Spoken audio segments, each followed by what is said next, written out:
रुक जा, एक सेकंड रुक यार, मौसी जी का फोन आ रहा है, एक सेकंड। Hello hello. हाँ मौसी जी नमस्ते। नमस्ते बेटा, आवाज़ आ रही है? हाँ आ रही है। हाँ मम्मी से बात करा दो अपनी से। हाँ करा रहा हूँ। The next day. हेलो। हाँ मौसी जी नमस्ते। हाँ नमस्ते बेटा, आवाज़ आ रही है? ये हाँ आ रही है, तभी तो बात कर रहा हूँ मैं तुमसे। हाँ करा रहा हूँ मम्मी से बात। The next day.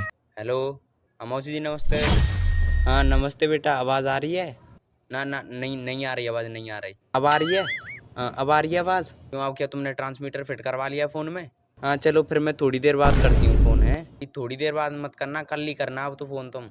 मुझे कुछ ज़रूरी बात करनी थी। हाँ कल बताना उस ज़रूरी बात को। किसी के फ़ोन में आवाज़ नहीं आ रही है आज। हाँ तो फिर मैं कल ही करती हूँ फ़ोन, ठीक है।